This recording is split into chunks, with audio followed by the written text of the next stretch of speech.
नमस्कार फ्रेंड्स, तुमच्या सर्वांचं माझ्या पुन्हा एकदा मनपूर्वक स्वागत.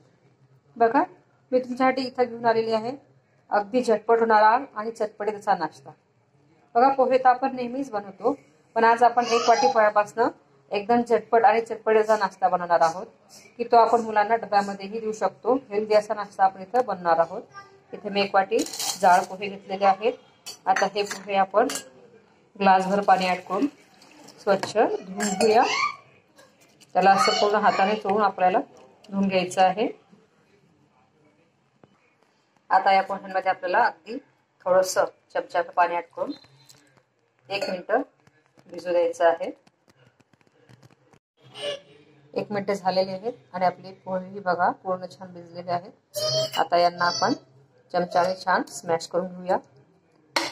पूर्णपणे ते स्मॅश झाले पाहिजे अशा प्रकारे आपण यांना स्मॅश करून घेऊ.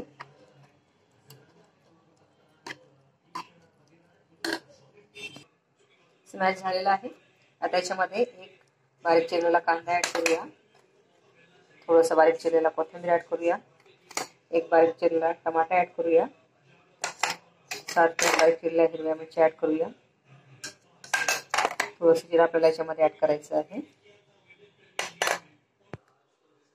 1 मोठा चमचा बेसन पीठ ऍड करूया.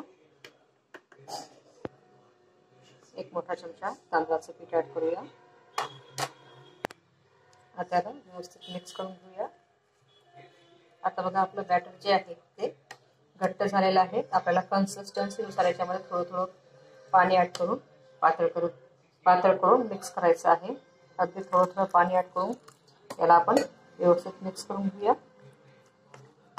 आपल्याला जसे इडलीचे बॅटर असतं त्या बॅटर प्रमाणे याला बनवायचं आहे. तुम्ही याच्यामध्ये लसूण आणि अद्रकाची पेस्टही ऍड करू शकता. तुमच्याकडे जर हिरवी मिरची अवेलेबल नसेल तर तुम्ही तिखटही ऍड करू शकता. आता याच्यामध्ये आपल्याला अगदी चिमूटभर बेकिंग सोडा ऍड करायचा आहे. चवीनुसार मीठ ऍड करायचं आहे. तर त्याला व्यवस्थित मिक्स करून घेऊया. इथे बॅटर व्यवस्थित मिक्स केलेलं आहे. तुम्ही बघू शकता आपल्याला अशा कन्सिस्टन्सीनुसार हे बॅटर तयार करायचं आहे. आता आपण नॉनस्टिक पॅनला किंवा नॉनस्टिक तव्याला तेल लावून घेऊया. आता आपल्याला पॅनवर अशा प्रकारे हे बॅटर थोडं टाकून स्प्रेड करायचं आहे. खूप जास्त त्याला आपल्याला पातळ करायचं नाहीये. अशा प्रकारे आपण त्याला स्प्रेड करणार आहोत. आता बॅटरवर आपण 1 चमचा तेल स्प्रेड करूया.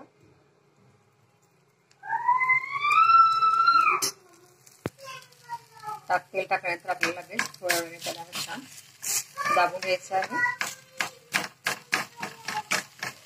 एका साईडने छान ब्राऊन होईपर्यंत भाजून घेऊया.